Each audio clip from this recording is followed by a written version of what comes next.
વડોદરાથી મહત્વના સમાચાર। વડોદરામાં થયેલા અકસ્માતમાં આરોપીને છોડાવી દેવાના આક્ષેપો સામે સાંસદ રંજનબેન ભટ્ટે ખુલાસો કર્યો છે। તેમણે સ્પષ્ટતા કરી છે કે તેઓ આરોપીને છોડાવવા પોલીસ સ્ટેશન નહોતા ગયા। અકસ્માતમાં ફરિયાદ થઈ હતી તો પછી તેમને છોડાવવા પ્રશ્ન જ થતો નથી તેવું તેમણે જણાવ્યું છે। મેં કોઈ આરોપીને છોડાવ્યો નથી તેવું સાંસદે જણાવ્યું છે।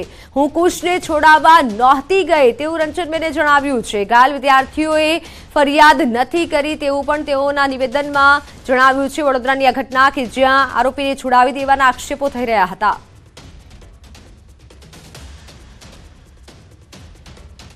હું કોઈ આરોપીને બચાવવા માટે પોલીસ સ્ટેશન નહોતી ગઈ।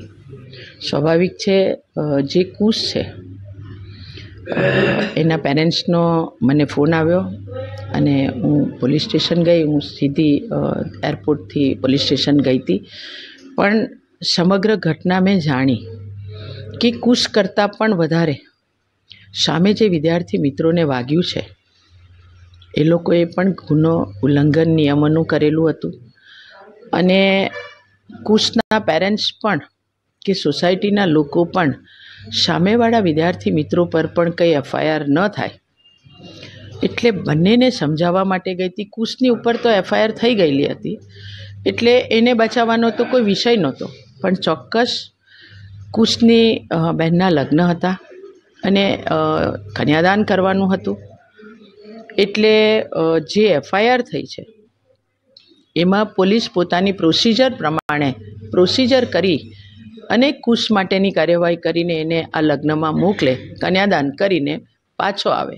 કે કુશ પોતે જ્યારે જઈ રહ્યો હતો ગાડીમાં ફતેગંજ તો એને જવા માટેનું સિગ્નલ ખુલ્લું હતું એટલે એ તો રાઈટ જઈ રહ્યો હતો, પણ આ બે જે વિદ્યાર્થી મિત્રો છે એ રોંગ સાઈડ જઈ રહ્યા હતા। એના બાજુનું સિગ્નલ બંધ હતું, એનું પોતાનું એક્ટિવા નહોતું, એની પોતાની પાસે લાઇસન્સ નહોતું, તો વધારે ગુનો તો એ દીકરાઓ પર થાય એવો હતો।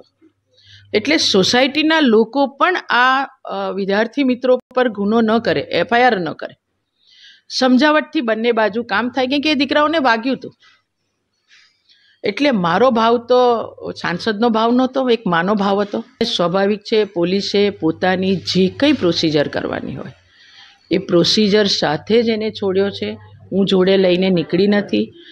મારું પોલીસ સ્ટેશનમાંથી નીકળવું અને કુશને પોલીસ પોતાની ગાડીમાં બેસાડીને હોસ્પિટલમાં, સયાજી હોસ્પિટલમાં એફઆઈઆર હોય એટલે એનું મેડિકલ ચેકઅપ કરાવવાનું હોય એ ચેકઅપ કરાવવા લઈ ગઈ હતી એટલે હું એને લઈને નીકળી નથી।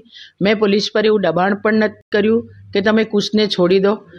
સ્વાભાવિક છે પોલીસ પોતે જોવે તો જાય, દીકરીના લગ્નમાં કન્યાદાન કરીને કુશ પાછો બેસી જાય, પોલીસ સ્ટેશનમાં આવે, જે કંઈ કરવાનું હોય એ કરે, પણ મારું કોઈ દબાણ નહોતું, હું લઈને નહોતી નીકળી। એટલે આ જે કંઈ વિદ્યાર્થી મિત્રોએ વિડીયો કર્યો છે બિલકુલ ખોટો છે।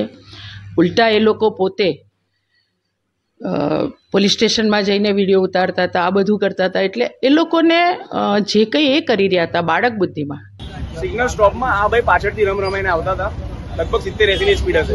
સિગ્નલ તોડીને ક્રોસ કરવા ગયા, જ્યારે સામેનું બીજું સિગ્નલ ખુલી ગયું ત્યાંથી એક બાઇક વાળો એક્ટિવા લઈને થોડો ક્રોસ કરતો હતો, આ ભાઈ ઉડાવી દીધા છે બેવને ઉડાવ્યા છે। બેવની હાલત બહુ ગંભીર છે, જેથી મેં ફતેગંજથી એમની પાછળ આવ્યો છું અહીં, પણ આ ભાઈ કોઈ જગ્યાએ સ્ટોપ નથી રહ્યા। તમે તમામ સીસીટીવી ચેક કરજો।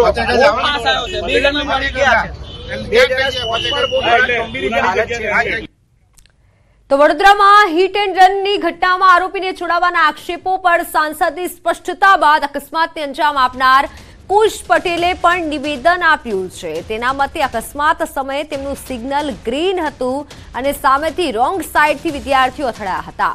બનાવ બાદ તે ડરી ગયો હોવાથી સ્થળ પરથી જતો રહ્યો હતો।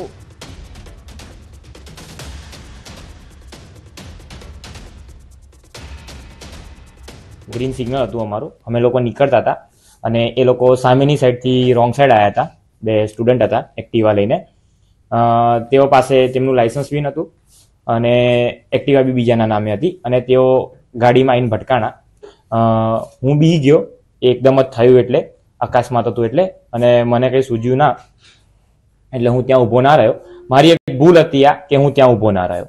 બેને એટલા માટે બોલાવવા પડ્યા કારણ કે મારે શું છે ઘરમાં પ્રસંગ હતો અને ખુશને રાતે કન્યાદાન કરવાનું હતું, એટલા માટે મેં બેનને કીધું કે એને ના હોય તો કલાક 2 કલાક માટે એને રજા આપો કે રંજનબેન મેં કીધું, મેં રિક્વેસ્ટ કરી કે બેન મને આવી રીતે મારા છોકરાને કન્યાદાન કરવાનું છે, તો કન્યાદાન કરવા માટે મને થોડું શોર્ટ આઉટ કરી આપો કે એ કરીને બી પાછો કે બી પ્રોસેસ હશે, જે હાજર થવાનું છે એ બધું અમે હાજર થઈ જઈશું. એક પ્રસંગ મારે સાચવવાનો હતો.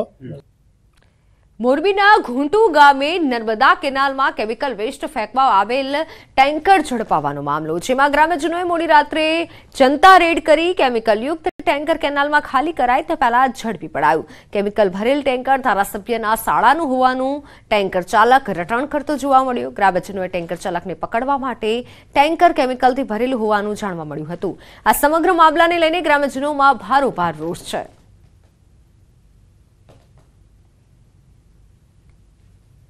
કે રાતે 12 વાગે મને કોન્ટ્રાક્ટરનો ફોન આવ્યો કે અમારું ટેન્કર ખાલી છે અને રોડ ઉપર માણસો હેરાન કરે, તેનો ડ્રાઈવર કંઈક વયો ગયો છે.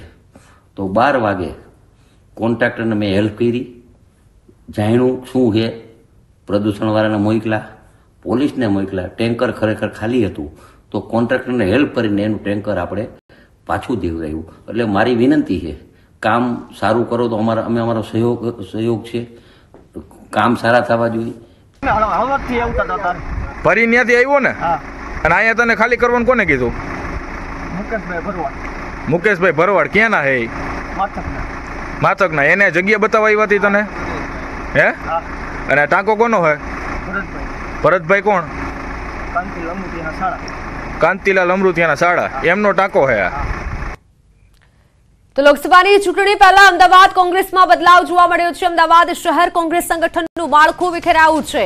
જૂનું માળખું વિખેરી નવા હોદ્દેદારોની નિમણૂક કરાશે. નવા હોદ્દેદારોની નિમણૂક માટે 16 વિધાનસભા બેઠકના પ્રભારીઓ સૂચન કરશે. આગામી દિવસોમાં અન્ય શહેર અને જિલ્લાના માળખાઓમાં પણ ફેરફાર કરવામાં આવશે. શહેર કોંગ્રેસ વોર્ડ દીઠ 2 પ્રમુખ બનાવશે. વોર્ડનો વિસ્તાર મોટો હોવાથી આ નિર્ણય લેવાયો છે. વોર્ડ 2 ભાગમાં વહેંચવામાં આવશે. જ્યારે જિલ્લા કોંગ્રેસમાં ફેરફાર થયો છે. ચૂંટણી પહેલા અમદાવાદ કોંગ્રેસમાં બદલાવ આવ્યો છે. અમદાવાદ કોંગ્રેસ સંગઠનનું માળખું વિખેરાયું છે. લોકસભા ચૂંટણી પહેલા અમદાવાદ કોંગ્રેસમાં મોટો બદલાવ જોવા મળશે. નવા હોદ્દેદારોની નિમણૂક કરવામાં આવશે. અન્ય શહેર જિલ્લા કોંગ્રેસમાં પણ ફેરફાર થશે. વોર્ડ 2 ભાગમાં વહેંચવામાં આવશે, કારણ કે હાલ જે વિસ્તાર છે વોર્ડનો તે મોટો હોવાથી આ નિર્ણય લેવામાં આવ્યો છે. અન્ય શહેર અને જિલ્લાના માળખામાં પણ ફેરફાર કરવામાં આવશે.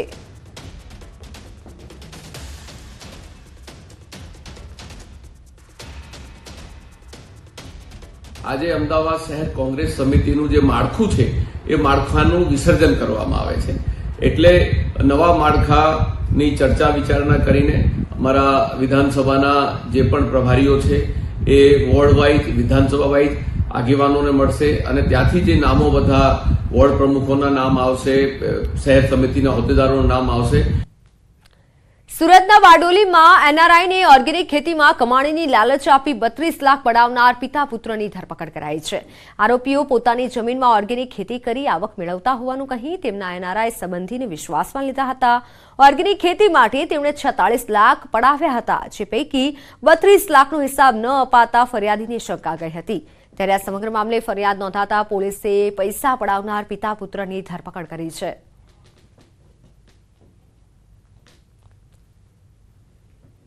કોઈ પણ જાતનો હિસાબ ન આપેલ, તેમજ જે ફળફળાદી એમના ખેતીમાં વાવવાના હતા અને ઉછેર કરવાનો હતો તેનો પણ કોઈ પણ જાતનો ઉછેર ન કરી તેમની સાથે વિશ્વાસઘાત કરેલો હોય તે બાબતની તેમને વિગતવારની ફરિયાદ આપેલ. જે ફરિયાદ લઈ બંને આરોપીઓ બાપ દીકરા બ્રિજેશભાઈ પટેલ અને એમના પિતા કમલેશભાઈ પટેલ નાઓની ધરપકડ કરેલ છે.